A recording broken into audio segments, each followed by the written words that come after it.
నమస్తే welcome to travel plus. Shri Gayatri tours and travels ఈ పేరు వినగానే కైలాస మానస సరోవర యాత్ర రారాజు లాంటి కైలాస యాత్రకు తెలుగు రాష్ట్రాల నుంచి ఇప్పటికే సుమారు 600 మందికి పైగా యాత్రను చేయించిన ఏకైక ట్రావెల్ ఏజెన్సీ. 2019 నుంచి 2025 వరకు ఈ యాత్రకు భారతీయులకు చైనా నుండి అనుమతులు లభించక ఈ సంవత్సరం 2025లో అధికారికంగా పర్మిట్స్ అండ్ వీసాస్ రావడంతో జీవితకాల వాంఛను నెరవేర్చుకోవడానికి భారతీయులు ప్రయత్నం చేస్తూ ఉన్నారు.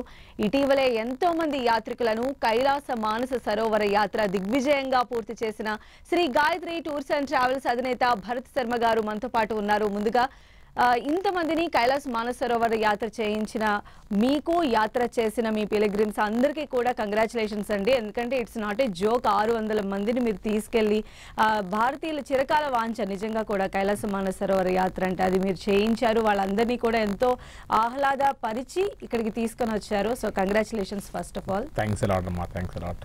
అయితే కైలాస మానస సరోవర యాత్ర అంటే ఎందుకు సార్? అన్ని యాత్రలు చేస్తూ ఉంటారు, బట్ కైలాస మానస సరోవర యాత్ర ఎందుకు ఇంత ప్రత్యేకం అంటే ఏం చెప్తారు? ఎస్ అమ్మా, ముందుగా 10 టీవీ ప్రేక్షకులకి నమస్కారం.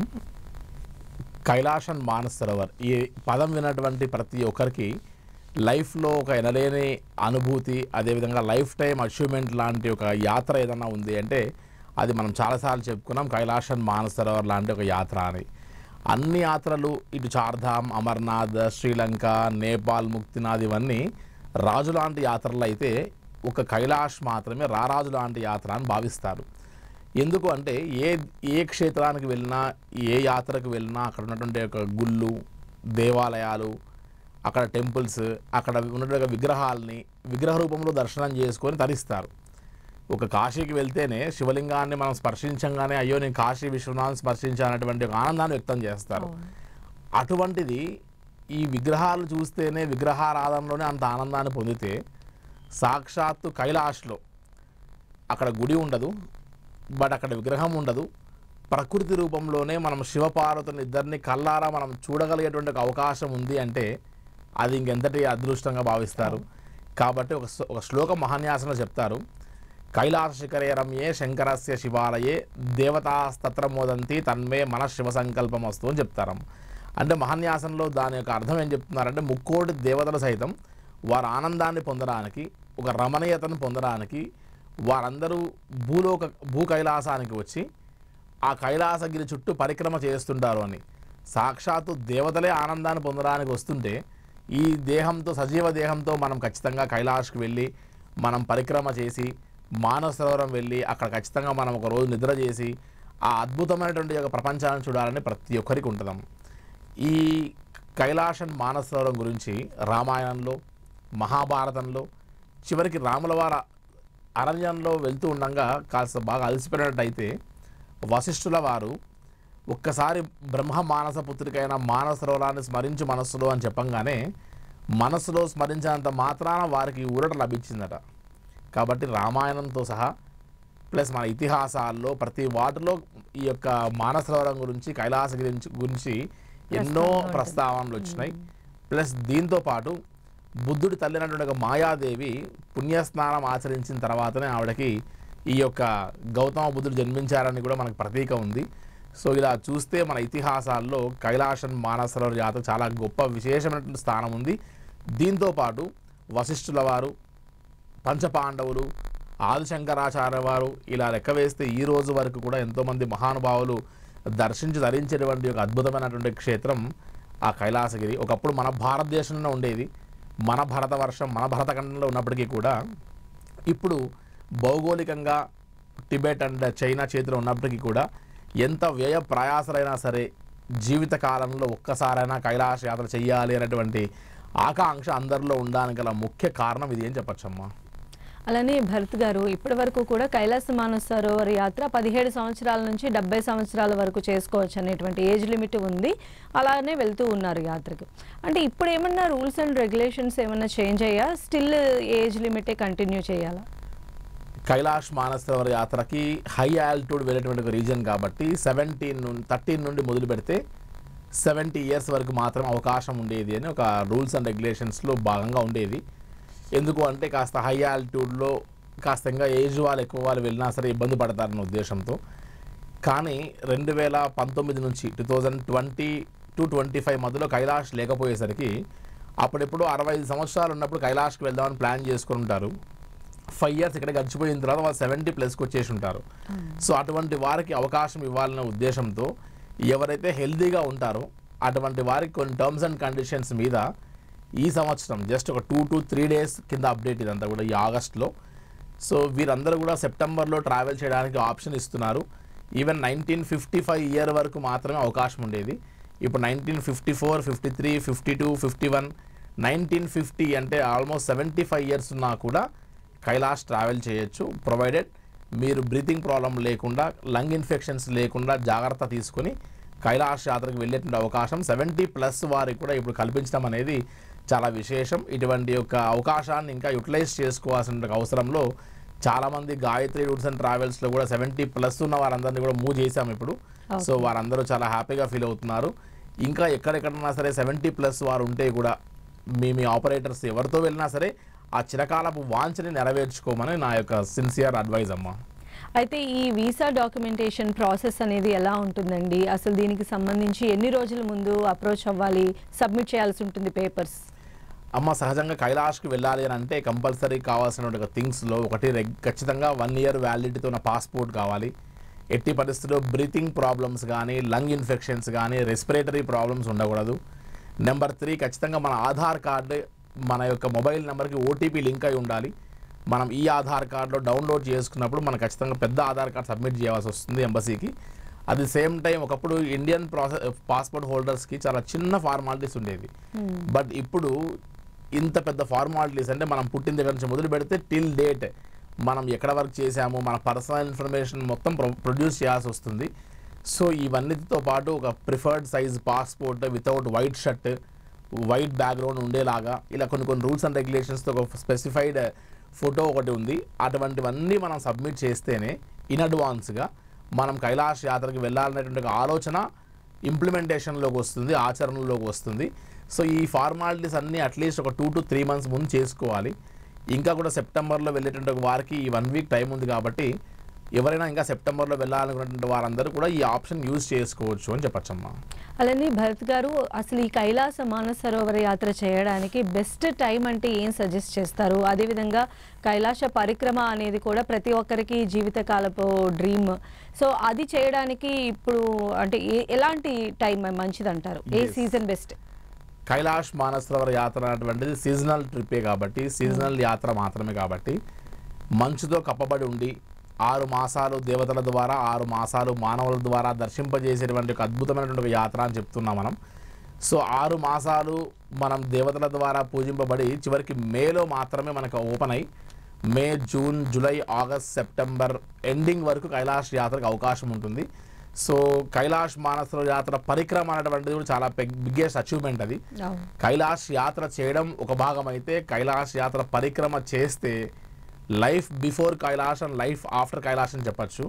సో అంత అద్భుతమైనటువంటి ఒక అవకాశాన్ని యూటిలైజ్ చేసుకోవాలి. నాకు తెలిసి అక్కడ వెళ్ళిన తర్వాత కైలాష్ పరిక్రమ చేసిన వాళ్ళే అదృష్టవంతులు అండ్ ధన్యులు కూడా. సో అటువంటి ఈ కైలాష్ పరిక్రమకి మే, జూన్ మంత్స్ కానీ, ఆగస్ట్, సెప్టెంబర్ మంత్స్ కానీ మంచి రైట్ టైం అని చెప్పచ్చు. సో ఈ సెప్టెంబర్ మంత్లో ఇంకా పరిక్రమ చేసే వాళ్ళు ఎక్కువగా ఇష్టపడతారు ఆ యొక్క సీజన్ని. ఎక్కడ మంచు ఉండదు, ఎక్కువ చలి కూడా ఉండదు. సో అన్నిటికీ అనుకూలంగా ఉన్నటువంటి మంత్ అని చెప్తారు. సో సెప్టెంబర్ వరకు కూడా యాత్ర చేయొచ్చు అండ్ ప్రతి బ్యాచ్లో పరిక్రమ చేయొచ్చు అని చెప్పచ్చమ్మా. కైలాస మానస సరోవర యాత్రకు అసలు ఏ మార్గాల్లో వెళ్ళొచ్చు అంటారు? మీరు ఎలాంటి మార్గాన్ని సజెస్ట్ చేస్తారండి పిలిగ్రిమ్స్కి? కైలాష్ మానస సరోవర యాత్రకి యాక్చువల్గా గవర్నమెంట్ ఆఫ్ ఇండియా ఆపరేట్ చేసేటువంటి మినిస్ట్రీ ఆఫ్ ఎక్స్టర్నల్ అఫైర్స్ వాళ్ళు తీసుకెళ్ళేటువంటి ఢిల్లీ నుంచి లిపులేక్ పాస్ ద్వారా ఏదైతే వెళ్తారో ఆ ఢిల్లీ లిపులేక్ పాస్ ద్వారా only government of India operate చేసేది. ఇది కాకుండా ప్రైవేట్ రూట్ ఏదైతే ఉందో అంటే వితౌట్ మెడికల్ ఎగ్జామినేషన్స్, ఎక్కడగా పెద్దగా రూల్స్ అండ్ రెగ్యులేషన్స్ లేకుండా ఉన్నటువంటి రూట్ ఒకటి కాఠ్మండు నుంచి బై రోడ్. ఆ కాఠ్మండు నుంచి ఒకసారి బై రోడ్ గమనిస్తే ఇక్కడ నుండి హైదరాబాద్ టు కాఠ్మండు మాత్రమే ఫ్లై. అక్కడ నుండి మనం కాఠ్మండు నుంచి సాగా, కీరోంగ్, మానస్ సరోవర్, అక్కడ నుండి కైలాసగిరి ఇవన్నీ కూడా బై రోడ్డే వెళ్తే ఆల్మోస్ట్ అప్ అండ్ డౌన్ మనం లెక్కేస్తే 14 రోజులు. దీంతో పాటు సుమారుగా మనం 1900 కిలోమీటర్స్ మనం బై రోడ్ ట్రావెల్ చేస్తాం, ఘాట్ రోడ్స్లో వాటిల్లో. మన ఎనర్జీ అంతా ఓపిక అంతా అక్కడే అయిపోతే తిరిగి మళ్ళీ మనం పరిక్రమ ఎలా చేయగలం మనం? సో అది కూడా ఒక మెయిన్ ఆలోచించాల్సిన విషయం. సో ఇక్కడ నుంచి 14 రోజులు Kathmandu to Kathmandu up and down 2 days, మళ్ళీ Pashupatinath and local sight seeings చూసుకోవడానికి 1-2 days లెక్కేస్తే ఆల్మోస్ట్ 18 days యాత్ర. ఈరోజు రేపట్లో ఎవరికి అంత టైం లేదు. సో అన్నిటికంటే బెస్ట్ ఆప్షన్, అందరూ చూస్ చేసుకునే ఆప్షన్ ఇప్పటికీ కైలాష్ మానసరోవర్ యాత్రకు సంబంధించి ఇన్ని వందల మంది ట్రావెల్ చేసి చూస్ చేసుకున్న ఆప్షన్ ఏంటంటే హైదరాబాద్ టు లక్నో నుండి నేపాల్ గంజ్ అనేటువంటి ప్లేస్ ద్వారా సిమికోట్ హిల్సా నుంచి చైనా బార్డర్ ఎంటర్ అయ్యి తక్లాకోట్ నుండి మనం మానసరోవర్, డార్చన్, యమద్వార్, కైలాష్ పరిక్రమ అంతా కూడా పూర్తి చేసుకొని జస్ట్ హైదరాబాద్కి మనం జస్ట్ 10 daysతో రావచ్చమ్మా. సో 9 nights 10 daysతో కూడినటువంటి హెలికాప్టర్ మార్గం చాలామంది ప్రిఫర్ చేస్తారు. తక్కువ సమయంలో మన శక్తి అంతా కూడా కోల్పోకుండా మనం అక్కడికి వెళ్ళి పరిక్రమ చేయడానికి యూజ్ అవుతుంది. కాబట్టి ఈ యొక్క షార్ట్ అండ్ స్వీట్ రూట్ అందరూ ఎక్కువ ఇష్టపడతారు. అండ్ ఈ వెళ్ళినటువంటి ఒక వారంలో ఇంతవరకు 2 కాళ్ళు లేని వాళ్ళు కూడా, మోకాల వరకు 2 కాళ్ళు లేని వాళ్ళు కూడా కైలాష్ యాత్ర చేస్తున్న వాళ్ళు ఉన్నారు. కైలాష్ దర్శనం వరకు, యమద్వార వరకు 2 కాళ్ళతో పని లేదు. ఎక్కినా దిగిన హెలికాప్టర్ ఎక్కడ కూడా నడిచింది లేదు. కాబట్టి అంత ఈజియెస్ట్ యాత్ర కైలాష్ యాత్ర. ఇది చార్ధామ్ లాగా, అమర్నాథ్ లాగా అంత టఫెస్ట్ టాస్క్స్ ఏమి ఉండవు ఇక్కడ. బట్ ఓన్లీ థింగ్ ఏంటంటే హై ఆల్టిట్యూడ్, మనం కాస్త శ్వాస సంబంధించిన ఇబ్బందులకి మనం జాగ్రత్త తీసుకుని వెళ్ళాల్సిన అంశం అమ్మ, అంతే. ఓకే, అలానే పెద్దవారు ఈ యాత్ర చేయడానికి ఎక్కువ మొగ్గు చూపుతూ ఉంటారు కదండి. ఇప్పుడు అలాంటి వాళ్ళు, ఇప్పుడు మీరు చెప్తున్నారు హై ఆల్టిట్యూడ్ ఉంటుంది అని, అక్కడ అసలు ఎలాంటి జాగ్రత్తలు తీసుకోవాలి? ఒకవేళ అక్కడ ఏదైనా ప్రాబ్లం వస్తే అసలు జనరల్గా ఎలా హ్యాండిల్ చేస్తారు? కైలాష్ మానసరోవర్ యాత్రకి వెళ్ళేటువంటి ప్రతి యాత్రికులకి మనం ముందుగానే విజ్ఞప్తి అప్డేట్ చేస్తున్నాం. కైలాష్ అన్నటువంటి ఒక యాత్ర ఏదైతే ఉందో ఇది కేవలం డబ్బుతోనో లేకపోతే ఇంకో దాంతో ముడిపడింది మాత్రమే కాదు, మన physical fitness and mental fitness కూడా చాలా అవసరం అని చెప్తున్నామమ్మ. ముందుగా కైలాష్ మానసరోవర్ యాత్రకి వెళ్ళాలనుకుంటే ఆలోచన ఆచరణలో పడాలి అనుకుంటే ముందే మనం ఒక 2 to 3 months ముందే మనం యోగా, బ్రీతింగ్ ఎక్సర్సైజెస్, ప్రాణాయామము, Shambhavi Mudra, long walking, closed మౌత్తో చేయడం, ఇవన్నీ ప్రాక్టీస్ చేయాలి. ఎవరైతే వారి యొక్క ఫిజికల్ ఫిట్నెస్ని బాగా మెయింటైన్ చేసి కైలాష్ చేస్తారో అటువంటి వారు ఈ మానసరోవరం దగ్గర కానీ, తక్లాకోట్ దగ్గర కానీ, యమద్వార్ దగ్గర కానీ, ఈవెన్ పరిక్రమ దగ్గర కూడా ఎక్కడ కూడా ఇబ్బంది పడకుండా ప్రశాంతంగా కైలాష్ యాత్ర చేసుకొని రాగలరు. ఎవరైతే ఇక్కడ ఉన్నప్పుడు అవన్నీ నెగ్లెక్ట్ చేస్తారో అటువంటి వారే పైకి వెళ్ళిన తర్వాత హై ఆల్టిట్యూడ్ సిక్నెస్కి ఇబ్బంది పడే అవకాశం ఉంటుంది. కాబట్టి ఇక్కడ జాగ్రత్త పడి కైలాష్కి వెళ్ళిన వారు ఆ ఎసెన్స్ని ఎంజాయ్ చేస్తారు. కనీసం ఇంత గొప్ప యాత్ర, పెద్ద యాత్ర చేసేటప్పుడు రోజుకు 1 గంట సేపు మనం మన యొక్క శరీరం కోసం కష్టపెట్టలేమా? సో ఆ యొక్క పంచువాలిటీ మెయింటైన్ చేస్తే ఖచ్చితంగా కైలాష్ యాత్ర ఒక మెమరబుల్ మూమెంట్గా ఉంటుంది. అక్కడ పైకి వెళ్ళిన తర్వాత ఇబ్బంది పడకుండా ఉంటుంది. సబ్కాన్షియస్ మైండ్ ట్రీట్మెంట్ అమ్మేదంతా చాలా కూల్గా, ప్రశాంతంగా ఈ యాత్రను చేస్తే ఉన్నటువంటి యొక్క ఆ ఎంజాయ్మెంట్ వేరే ఉంటుంది. ఎక్కువ అలజడి పడడము, టెన్షన్ పడడము, హైపర్ టెన్షన్ ఉన్న వారికి అక్కడ సమస్య ఎక్కువ ఉంటుంది. ఈవెన్ దో ఇక్కడ మనం జాగ్రత్త పడినా కూడా అక్కడ సమస్య వస్తే అటువంటి వారి కోసం మా ట్రావెల్ ఏజెన్సీ నుంచి రెస్క్యూ ఆపరేషన్స్ ఉంటాయి. ఆక్సిజన్ సిలిండర్స్ అన్ని క్యారీ చేస్తూ ఉన్నటువంటి ఒక టీం ఉంటారు, వారందరినీ ట్రీట్ చేస్తారు. సో ఇంకా కూడా మరీ ఇబ్బంది అనిపిస్తే అటువంటి వారిని సేఫ్ ప్లేస్కి తీసుకురావడం జరుగుతుంది హై ఆల్టిట్యూడ్ నుంచి. ఇదంతా కూడా ఒక ప్రాసెస్, అంతా కూడా ఒక టీమ్ ఆఫ్ వర్క్గా జరుగుతూ వస్తుంది. సో నా సజెషన్ ఏంటంటే కైలాష్ యాత్రకు వెళ్ళాలనుకున్న వారు ఉత్తిగా వెళ్ళడం కాకుండా ముందుగానే మీరు కొద్దిగా బ్రీతింగ్ ఎక్సర్సైజ్ చేయాలి. చేస్తే ఉన్నటువంటి ఒక ఎసెన్స్ చేయకుండా చేసిన వారిద్దరికి తేడా కనపడుతుంది. వారే అంటారు తర్వాత వచ్చిన తర్వాత, అయ్యో మనం నెగ్లెక్ట్ చేసాము అందుకే ఇలా మనం ఇబ్బంది పడుతున్నామని. సో నా సిన్సియర్ రిక్వెస్ట్ అండ్ అడ్వైజ్ ఏంటంటే ఖచ్చితంగా కైలాష్ యాత్ర చేసేవారు ముందే మీ బాడీని ముందుగా అడ్జస్ట్ చేయాలి క్లైమేట్కి అని చెప్తున్నాము అంతే. అలానే ఫుడ్ విషయం ఎలా ఉంటుంది సార్? ఫుడ్ ఎలా మీరు ప్రొవైడ్ చేస్తారు? ఎస్ అమ్మ, సహజంగా కైలాష్ యాత్ర అనే కాదు మిగతా ఏ టూర్స్ అండ్ ట్రావెల్స్కి అయినా సరే కిచెన్ అనేటువంటిది, ఫుడ్ అనేటువంటిది మేజర్ పార్ట్. హై ఆల్టిట్యూడ్కి వెళ్ళేటప్పుడు మనం ప్రాపర్ ఫుడ్ తీసుకోకపోతే కూడా మన బాడీ సహకరించదు. సో మనం మంచి ప్రోటీన్ ఫుడ్ తీసుకొని కార్బోహైడ్రేట్స్ తగ్గిస్తూ వస్తే మన బాడీ హై ఆల్టిట్యూడ్లో క్లైమేట్కి అడ్జస్ట్ అయ్యి ప్లస్ మనం పరిక్రమ చేయడానికి కూడా మంచిగా యూజ్ అవుతుంది. సో కాబట్టి through out the trip from Hyderabad to Hyderabad వరకు వారికి సౌత్ ఇండియన్ డిషెస్ అన్ని అందిస్తూ మన సౌత్ ఇండియన్ ఫుడ్ ఏ టేస్ట్ కూడా మిస్ కాకుండా వాళ్ళందరూ సౌత్ ఇండియన్ ఫుడ్ ఎంజాయ్ చేస్తారు. అది సేమ్ టైం ఏంటంటే ఈ కైలాష్ యాత్రలో త్రూఅవుట్ ద జర్నీ అంతా కూడా ఫుడ్ డైట్ కూడా చాలా మెయిన్ రోల్ ప్లే చేస్తుంది. సో ఫుడ్ విషయంలో ఎక్కడ కూడా తెలుగు యాత్రికులకి మన ముఖ్యంగా ఏపీ అండ్ తెలంగాణ నుంచి వెళ్ళేటువంటి వారికి ఎవరికైనా సరే ఫుడ్ మేజర్ రోల్ ప్లే అవుతుంది. ఎందుకంటే మనం పక్క స్టేట్కి వెళ్తేనే మనం ఫుడ్ అడ్జస్ట్ చేసుకోలేము. సో ఇక్కడ గ్రాసరీస్తోనే మనం అక్కడ ఫుడ్ని ఎంజాయ్ చేస్తాము. సో అదంతా కూడా ముందే ప్రీ ప్లాన్డ్గా జరిగి ఉంటుందమ్మా అంతా కూడా. ఓకే. అలానే ఇండియన్ పాస్పోర్ట్ హోల్డర్స్కి ఎన్ఆర్ఐ హోల్డర్స్కి ఏంటి సార్ ఏమైనా డిఫరెన్స్ ఉంటుందా డాక్యుమెంటేషన్లో? తప్పకుండా అమ్మ. ఇండియన్ పాస్పోర్ట్ హోల్డర్స్కి మాలాంటి ఏజెంట్ ద్వారా ఢిల్లీలో స్టాంపింగ్ అవుతే other than Indian passport holders అందరికీ స్టాంప్ అయ్యేటువంటి ఒక ప్లేస్ ఏది కాఠ్మండూలో స్టాంపింగ్ అవుతుంది. వారికి పర్మిట్ అండ్ వీసాస్లో డిఫరెంట్ ఫార్మాలిటీస్ ఉంటాయి. ప్లస్ ఇండియన్ పాస్పోర్ట్ హోల్డర్స్ కాకుండా మిగతా ఏ పాస్పోర్ట్ హోల్డర్స్ అయినా సరే ఖచ్చితంగా కాఠ్మండూలో ఒక 4 వర్కింగ్ డేస్ వారు స్టే చేయవలసిందే. చేసి అక్కడ కావాల్సినటువంటి యొక్క నెసెసరీ డాక్యుమెంటేషన్స్ అని ప్రొవైడ్ చేసి ఎంబసీలో ఎప్పుడు పిలిచినా సరే మనం అందుబాటులో ఉంటట్టుగా ఈ లోకల్ సైట్ సీయింగ్స్ అవి చేసుకుంటూ మనం టైం స్పెండ్ చేయాల్సి వస్తుంది. వన్స్ ఒకసారి మనం ఫిజికల్గా అపియర్ అయిన తర్వాతే మనకు స్టాంపింగ్ జరుగుతుంది. ఆ తర్వాతే మనం కైలాష్కి ఏదర్ బై రోడ్ రూట్ అయినా వెళ్ళినా లేదా తిరిగి మళ్ళీ నేపాల్గంజ్ లాంటి ప్లేస్కి వచ్చి ఫ్లై అయినా సరే రావచ్చు. కైలాష్ మానసరోవర యాత్రకు సంబంధించి ఇండియన్స్కే కానీ లేదా ఎన్ఆర్ఐస్కే కానీ చాలామందికి ఒక అపోహ ఉంటుంది, మేము ఇక్కడే తీసుకుంటాం వీసా, ఇక్కడే తీసేసుకొని వచ్చేస్తాము చైనా వీసా అంటారు. This is not China visa. ఇది ఒక గ్రూప్ వీసా. ఈ రకంగా ఒక గ్రూప్ ఆఫ్ పీపుల్ని అందరినీ ట్రావెల్ చేయిస్తూ ఇలా గ్రూప్ వీసాలు అందరికీ వాళ్ళ నేమ్స్ ఇంక్లూడ్ చేసి ఉంటారు. ఇండివిజువల్ వీసాస్ అనేటువంటివి సంబంధం కాదు. ఖచ్చితంగా గ్రూప్ వీసాస్ మాత్రమే మనం పరిగణలో తీసుకోవాల్సి వస్తుంది. ఈ గ్రూప్ వీసాస్ అన్నీ కూడా ఒక ట్రావెల్ ఏజెంట్కి మాత్రమే ఇస్తారు, నాట్ బై సెల్ఫ్.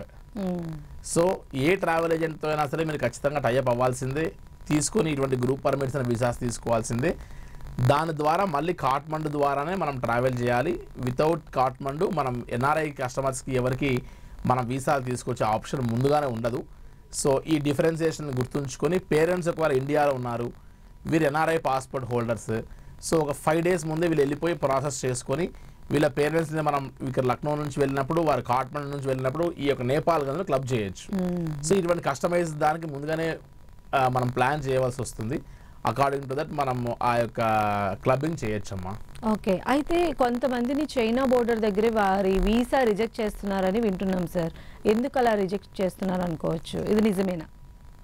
ఎస్ అమ్మా, మీరు చాలా విలువైనటువంటి ప్రశ్న అడిగారు. చాలా వాల్యుబుల్ క్వశ్చన్ అది. యాక్చువల్గా మేము కూడా ఈ యొక్క సిచ్యువేషన్ని ఫేస్ అయ్యాము. ఇంతవరకు చైనీస్ వారు ఒక్కొక్కసారి ఒక్కొక్క రూల్స్ అండ్ రెగ్యులేషన్స్ మారుస్తూ ఉంటారు.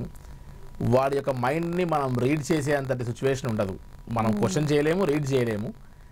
ఎంబసీ ఆఫ్ చైనాలో ఇప్పుడున్నటువంటి పరిస్థితుల్లో అందరికీ వారి యొక్క పర్సనల్ ఫార్మాట్ అంతా కూడా ఇచ్చిన తర్వాత, వారికి కంప్లీట్ ఇన్ఫర్మేషన్ ఇచ్చిన తర్వాత వారందరూ కూడా ఇలా గ్రూప్ పర్మిట్స్ అండ్ వీసాస్ ఇలాంటివి జరుగుతూ వస్తుంటాయి. సో వన్స్ ఒకసారి ఇందులో గ్రూప్ పర్మిట్ ఇచ్చేటప్పుడే వారందరూ కూడా ఉన్నటువంటి వారి యొక్క సిచ్యువేషన్ అంతా కూడా ఇందులో మెన్షన్ చేసే ఉంటారు. అయినప్పటికీ ఈసారి మేము కూడా ఫేస్ చేసాము ఒక 3 కస్టమర్స్ ద్వారా. సో ఈ ఫస్ట్ బ్యాచ్లో మేము వెళ్ళినప్పుడు కస్టమర్స్ యొక్క మొబైల్, ఈవెన్ మన మొబైల్లో ఉన్న data plus WhatsApp, gallery, recycle bin కూడా చెక్ చేస్తారమ్మా. మన మొబైల్ కంప్లీట్ చెక్ అయిన తర్వాతనే లోపలికి పంపిస్తారు. సో ఎక్కడన్నా సరే దలైలామా ఫొటోస్ ఉంటాయా అని చూస్తారు. మెయిన్గా వారు దాని మీద కాన్సన్ట్రేట్ చేస్తారు. ఈసారి మెయిన్ కాన్సన్ట్రేషన్ దలైలామా ఫోటోతో పాటు మొదలు పెడితే ఎక్కడన్నా సరే పోలీస్ డిపార్ట్మెంట్ వాళ్ళకి సంబంధించిన ఫొటోస్ కనపడితే వాట్సాప్ డీపీలో కానీ, వాట్సాప్ వాల్పేపర్లో కానీ, మన స్క్రీన్ పైన కానీ, లేదా వాళ్ళ పర్సెస్లో ఎక్కడన్నా సరే ఐడెంటిటీ కార్డ్స్ ఏమైనా దొరికితే మాత్రం వాళ్ళని అక్కడే 2 days పెట్టి ఇంట్రాగేషన్ పేరుతో స్పైస్గా వాళ్ళని భావించి ఒక 2 days వారిని కస్టడీలో ఉంచుకొని నానాక డాక్యుమెంటేషన్ అంతా కూడా చేయించి వారి వీసా రిజెక్ట్ చేసి తిరిగి మరి ఇండియా పంపిస్తున్నారు. సో దయచేసి గాయత్రి టూర్స్ అండ్ ట్రావెల్స్ ద్వారే కాదు, ఇండియాలో ఏ ఆపరేటర్తో మన తెలుగువారు ఈ కైలాష్ యాత్ర చేస్తున్నా సరే, మీకు తెలిసినటువంటి మీ ఫ్రెండ్స్కి కానీ రిలేటివ్స్లో ఎవరైనా సరే పోలీస్ డిపార్ట్మెంట్లో వర్క్ చేస్తున్నటువంటి కానిస్టేబుల్ నుంచి మొదలు పెడితే ఎంతటి పై అధికారి అయినా సరే మీ మొబైల్ మీరు తీసుకోకుండా వెళ్ళడమే మంచిది. అది సేమ్ టైం మీ యొక్క ఐడి ప్రూఫ్స్ ఏమీ లేకుండా జాగ్రత్త పడవలసిన అవసరం ఉంది. కైలాష్కి కావాల్సింది ఓన్లీ పాస్పోర్ట్ మాత్రమే, ఇంకేది కాదు. కాబట్టి మిగతా పర్స్ అంతా కూడా పక్కకు పెట్టేసి మనం వెళ్తేనే మీరు అక్కడ బార్డర్లో ఇబ్బంది పడకుండా ఉంటారు. నేను ఈ విషయాన్ని చాలామందికి చెప్పాను. నేను ఫస్ట్ నేను ఫేస్ అయిన తర్వాత సో చాలామంది పోలీస్ డిపార్ట్మెంట్ వారు, తర్వాత 3rd, 4th, 5th, 6th బ్యాచెస్లో వెళ్ళిన వాళ్ళందరూ డిపార్ట్మెంట్లో వర్క్ చేస్తున్నటువంటి హైయెస్ట్ అఫీషియల్స్ ఉన్నా కూడా వారికి ఈ ప్రాబ్లం ఏం కలగలేదు. బికాజ్ వారి యొక్క మొబైల్స్ అండ్ పర్సెస్ అని పక్కకు పెట్టేసి వెళ్ళారు. సో అక్కడ బార్డర్లో మనం దొరకకుండా ఉండడమే మెయిన్. దొరికామా we're again back to India. So ఇది ఒక్క విషయం గుర్తుపెట్టుకోవాలి. ఈ యొక్క విషయం తప్ప ఏ ఒక్కరికి రిజెక్ట్ చేయట్లేదు. ఎందుకంటే మనం తక్లాకోట్లో ఉండేటువంటి రీజియన్లో పక్కనే పాకిస్తాన్ బార్డర్ ఉంది. సో ఇప్పుడున్నటువంటి సిచ్యువేషన్లో ఈ పోలీస్ డిపార్ట్మెంట్ వాళ్ళు ఏదైనా స్పైగా వస్తున్నారేమో అని కూడా భావించి రిజెక్ట్ చేస్తున్నారు. సో మీ 10TV ద్వారా ముఖ్యంగా పోలీస్ డిపార్ట్మెంట్లో ఉన్నటువంటి వారు ఎవరైనా కైలాష్ యాత్ర చేస్తుంటే దయచేసి ఇటువంటి యొక్క జాగ్రత్తలు తీసుకోమని నేను రిక్వెస్ట్ చేస్తున్నానమ్మా. మరి ఇంత టఫ్గా ఉంది, ఇన్ని ఫార్మాలిటీస్ని దాటుకొని వెళ్ళాల్సినటువంటి ఈ యాత్ర చేయడానికి అసలు ఎంత ఖర్చు అవుతుంది భరత్ గారు? అమ్మ, కైలాష్ యాత్ర అనగానే మనం ఇందాక రారాజు లాంటి యాత్ర అన్నాం. సో ఒక చార్ధామ్, అమర్నాథ్ లాంటి ఇండియాలో ఉన్నటువంటి టూర్స్ చేయాలంటేనే సుమారుగా 60-70 వేల నుంచి ₹1,00,000 వరకు ఖర్చు వస్తుంది. అటువంటిది కైలాష్ యాత్ర, రారాజు లాంటి యాత్ర ఇండియా నుంచి నేపాల్ నుండి Tibet, which is occupied by China. So 4 దేశాలు, 4 కంట్రీస్ ఇన్వాల్వ్ అయినటువంటి యొక్క యాత్ర with permit, visas, flights, helicopters, food, accommodation, star hotels, service, staff ఇన్ని లెక్కేస్తే 2019 వరకే ఆల్మోస్ట్ 2 lakhs దాటిపోయి ఉంది. ఇప్పుడు రోడ్ రూట్లో వెళ్ళాలంటేనే 2,50,000 పైన అయిపోయిందమ్మ కైలాష్కి.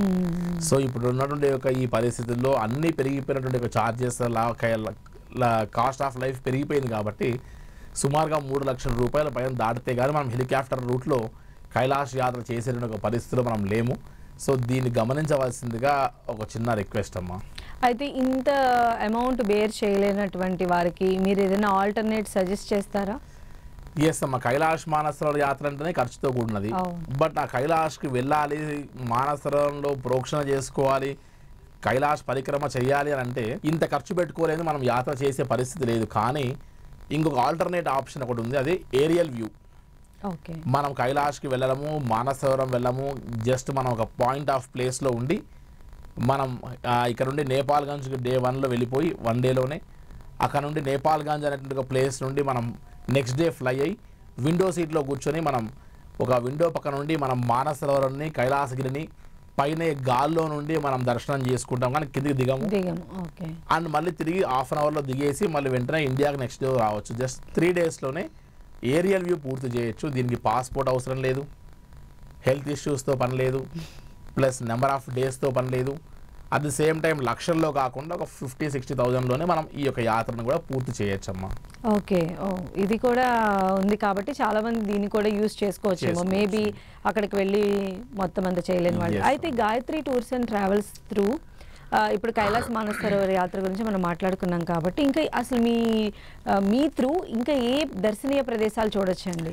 అమ్మ, కైలాష్ మానసరోవర్ యాత్రలో గాయత్రి టూర్స్ అండ్ ట్రావెల్స్ తీసుకునే జాగ్రత్తలు, దాని యొక్క లైఫ్ టైం అచీవ్మెంట్ లాంటి యాత్రని మనం ఒక లైఫ్ టైం మెమొరీగా ఉండాలనేటువంటి యొక్క కాన్సెప్ట్ తీసుకొని ముఖ్యంగా మనం కైలాష్ మీద టార్గెట్ చేస్తున్నప్పటికీ ఎవ్రీ మంత్ ఒకటి చార్ధామ్, అమర్నాథ్ లాంటి సీజనల్ యాత్రలతో పాటు ఇటు శ్రీలంక, నేపాల్, ముక్తినాథ్, అదేవిధంగా ఈ పిలిగ్రిమ్ ఆపరేషన్స్ ఎక్కడ ఉంటే అక్కడికి ఖచ్చితంగా గాయత్రి టూర్స్ అండ్ ట్రావెల్స్ నుంచి బ్యాచెస్ వెళ్తూ ఉంటాయి. కొన్ని సీజనల్గా, కొన్ని అన్సీజన్లో అలా వెళ్తూ ఉంటాయి. సో మెయిన్గా Gayatri tours and travels is meant for pilgrim tour operations అని చెప్పొచ్చమ్మా. అలానే ఎందుకు గాయత్రి టూర్స్ అండ్ ట్రావెల్స్ని చూస్ చేసుకోవాలి అంటే ఏం చెప్తారు?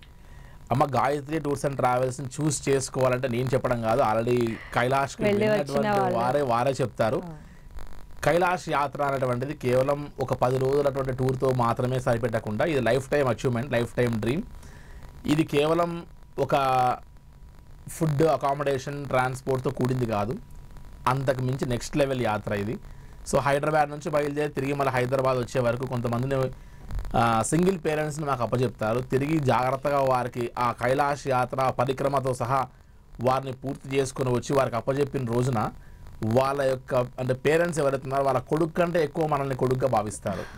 ఓకే. సో అందుకు కైలాష్లో ఒక ఎసెన్స్ ఉంది, ఒక స్వీట్నెస్ ఉంది, ఒక మాధుర్యం ఉంది. కైలాష్లో మనం చేసేటువంటి ఒక సర్వీస్కి ఒక రకమైనటువంటి ఒక బ్లెస్సింగ్స్ దొరుకుతాయి. ఆ బ్లెస్సింగ్స్ కేవలం డబ్బుతో మాత్రమే కొనలేం మనం, అది బియాండ్ దట్. కాబట్టి కైలాష్ మానసరోవర్ లాంటి ఈ యాత్రని కేవలం ఎవరికొవరికి అప్పచెప్పేసి వారు పంపించేసి తీసుకొస్తారని కాకుండా మనం దగ్గరుండి కైలాష్ యాత్ర చేయిస్తే వారికి ఉన్నటువంటి ధైర్యం వేరే ఉంటుంది. So Gayatri tours and travels అంటేనే కైలాష్ అంటేనే గాయత్రి టూర్స్ అండ్ ట్రావెల్స్ అనేటువంటి ఒక బ్రాండ్. అక్కడ కస్టమర్స్ నుంచి వచ్చినటువంటి పేరు తప్ప మేము ఎక్కడా సెల్ఫ్ ప్రమోషన్ చేయలేదు. So service is more important for Kailash. Shri Gayatri tours and travels ద్వారా రీసెంట్ గా కైలాస మానసరోవర యాత్ర చేసిన యాత్రికుల అనుభవం ఇప్పుడు చూద్దాం. హలో అండి అందరికీ. మేము Shri Gayatri tours and travels వాళ్ళతోని కైలాస మానసరోవర యాత్రకు వచ్చాము. చాలా బాగుంది. ఫస్ట్ ఆఫ్ ఆల్ ఆ ఇంటెన్షన్తో వస్తే మాత్రం ఏదైనా పాజిటివ్గా అనిపిస్తుంది. మానసరోవరం నుంచి కైలాసగిరిని చూడగానే ఆ హ్యాపీనెస్ కండ్ల నుంచి నీళ్లు గారుతూనే ఉండే. నాకైతే అందరూ అలాగే అన్నారు. అండ్ కైలాస పరిక్రమ అయితే చాలా బాగుంది. డేకి ఒక్కొక్క ఎక్స్పీరియన్స్ చూశాను. నేనైతే నా పర్సనల్గా అయితే లైఫ్లో చూడని ఎక్స్పీరియన్స్ అన్నీ చూశాను. ఎండ్ ఆఫ్ ద డే మాకైతే ఫుల్ హ్యాపీగా రిటర్న్ వెళ్తున్నాము పరిక్రమణ చేసినందుకు. భరత్ శర్మ గారికి చాలా థ్యాంక్స్. మా అనుకున్నవన్నీ మేము ఎట్లా అయితే పోవాలనుకున్నామో అలా అన్నీ ఫుల్ఫిల్ అయ్యాయి. చాలా హ్యాపీగా రిటర్న్ అవుతున్నాం. Thank you so much. Hi అండి, నేను మానసరోవర యాత్రకు వచ్చాను. ఎక్స్పీరియన్స్ అయితే టూ గుడ్ అండి.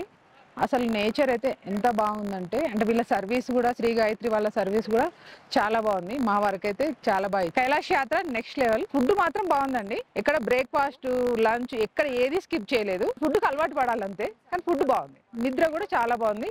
ఇంకోటి స్పెషల్గా చెప్పాల్సింది, బెడ్ కింద కూడా మనం వార్మర్స్ కూడా అన్ని బెడ్ వార్మర్సే ఉన్నాయి. చాలా బాగా చూసుకుంటున్నారు. దాంతో అయితే నో ప్రాబ్లం. మేమైతే హ్యాపీగా వెళ్ళాము. పరిక్రమ 3 days పరిక్రమ వేసుకున్నాం. హ్యాపీగా రిటర్న్ వెళ్తున్నాం. మీరు కూడా ఇలా వచ్చి వెళ్ళాలంటే వీళ్ళతో రండి, శ్రీ గాయత్రి తోటి. థ్యాంక్ యూ సో మచ్ అండి భరత్ శర్మ గారు. కైలాస మానసరోవర యాత్రతో పాటుగా గాయత్రి టూర్స్ అండ్ ట్రావెల్స్ ప్రత్యేకతలు, అలానే పిలిగ్రమ్స్ కి మీరు ఇచ్చేటువంటి సపోర్ట్, ఇలాంటి వివరాలన్నీ తెలియజేశారు. ధన్యవాదాలు మీకు. నమస్తే. ఇది వాళ్ళ ట్రావెల్స్ ప్లస్. చూస్తూనే ఉండండి 10 TV.